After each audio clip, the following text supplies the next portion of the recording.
केंद्रीय श्रम संगठनों के आह्वान और all India bank employees association के निर्देशानुसार bank of Baroda staff association के बैनर तले आज 12 फरवरी 2026 को बैंक ऑफ बड़ौदा की सभी शाखाओं में और रीजनल ऑफिस में साथीगण हड़ताल पर रहे। देश के प्रमुख 10 केंद्रीय श्रम संगठन एवं एसोसिएशन के द्वारा सरकार द्वारा लागू की गई नई श्रम संहिताओं के खिलाफ आज 12 फरवरी 2026 को देश भर को हड़ताल का आह्वान किया गया। बैंकों में ठेका प्रथा की वजह से चतुर्थ श्रेणी के कर्मचारी की नियुक्ति नहीं हो पा रही है एवं ठेका श्रमिकों का बुरी तरह उत्पीड़न किया जा रहा है।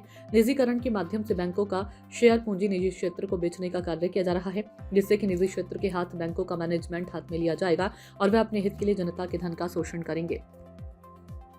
जब पूर्व में बैंकों का राष्ट्रीयकरण किया गया था तब यही मुख्य विचार था कि पूंजीपति सिर्फ अपने हित के लिए बैंकों में जमा जनता के धन का उपयोग अपने निजी हित में कर रहे हैं। आज फिक्स टर्म एम्प्लॉयमेंट, काम के घंटों में बढ़ोतरी, ग्रेच्युटी नियमों में परिवर्तन, जिससे कि अब मात्र 1 वर्ष के अपॉइंटमेंट के बाद ही श्रमिक को निकाला जा सकता है। नई श्रम संहिता के अनुसार महिलाओं को रात्रि पाली में भी काम करने के लिए मजबूर किया जाएगा, जबकि देश में उनके लिए सुरक्षा का वातावरण वैसा नहीं है जो महिलाओं को रात्रि पाली में काम करने की सुरक्षा महसूस कर सके। सार्वजनिक क्षेत्र के बैंक और इंश्योरेंस सेक्टर में 100% एफडीआई का निवेश करने पर सरकार आमादा है। सरकारी इंश्योरेंस कंपनियां एलआईसी आदि में 100% एफडीआई का नियम अत्यंत खतरनाक है, जो कि देश की जनता की पूंजी को बड़े पूंजीपतियों के हाथ में देने का कुचक्र है। बैंकों में पर्याप्त भर्ती न करके कामगार को आउटसोर्स किया जा रहा है और उनको न्यूनतम मजदूरी भी नहीं दी जा रही। केंद्रीय श्रम संगठनों ने इन्हीं सभी चिंताओं की वजह से हड़ताल का आह्वान देश भर के मजदूर और कामगार वर्ग को किया है। आज पूरा देश हड़ताल पर है और सभी बैंक, सरकारी और व्यापारिक प्रतिष्ठान, बीमा, डिफेंस, इनकम टैक्स, बिजली मजदूर, नगर निगम कर्मी आदि सभी बंद है। Bank of Baroda staff association के बैनर तले बैंक के क्षेत्रीय कार्यालय गुमटी नंबर 5 में धरना व प्रदर्शन किया गया। प्रदर्शन में bank of Baroda staff association Uttar Pradesh के महामंत्री कॉम रजनीश गुप्ता एवं bank of Baroda staff association Uttar Pradesh के उप महामंत्री कॉम एस के मिश्रा, कानपुर नगर इकाई के अध्यक्ष कॉम राजेश गुप्ता, मंत्री कॉम पंकज शर्मा आदि उपस्थित रहे। Bank of Baroda staff association Kanpur का अध्यक्ष राजेश गुप्ता, आज ये हम लोगों की देशव्यापी हड़ताल है जो कि केंद्रीय श्रम संगठन और एसोसिएशंस ने दी हुई है। सरकार की दमनकारी नीतियों और विशेषकर जो लेबर कोड अभी उन्होंने लागू किया है, 4 लेबर कोड, उनके अगेंस्ट, जो कि जनता के लिए और मजदूरों के हित के लिए पूरी तरीके से और पूंजीपतियों को सहायक हो रहे हैं। इससे हमारा जो श्रमिक वर्ग है, कामगार वर्ग है, वो अत्यंत त्रस्त हो जाएगा।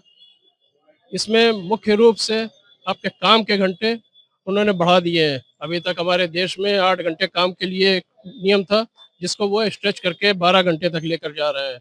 मिनिमम वेजेस को उन्होंने बदलने की कोशिश करी हुई है। मिनिमम वेजेस की जगह फ्लोर वेजेस का एक कॉन्सेप्ट लेकर आ रहे हैं। फ्लोर वेजेस आप समझ सकते हैं कि इस समय हमारे देश में 178 रुपए, क्या कोई गरीब, कोई मजदूर, कोई कामगार उस 178 रुपए में अपना परिवार और स्वयं का पेट भर सकता है?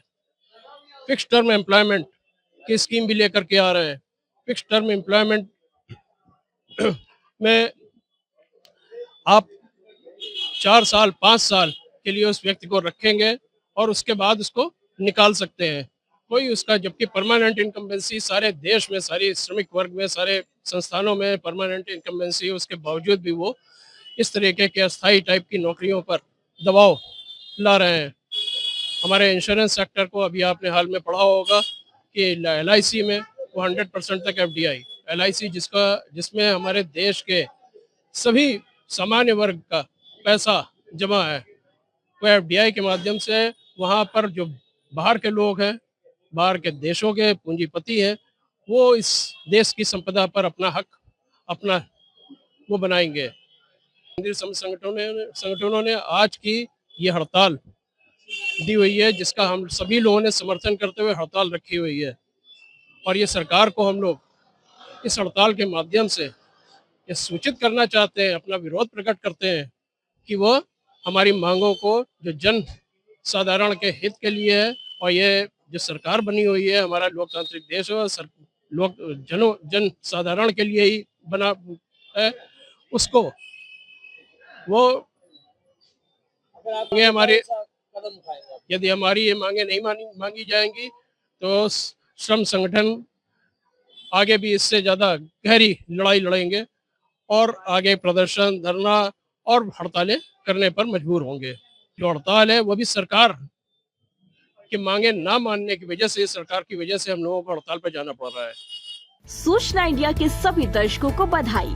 अब आप सूचना इंडिया देख सकते हैं जियो टीवी चैनल नंबर 4053 पर भी। साथ ही सूचना इंडिया के सभी सोशल प्लेटफॉर्म इंस्टाग्राम, फेसबुक और ट्विटर से जुड़े और पाएं आपके क्षेत्र से जुड़ी हर एक खबर।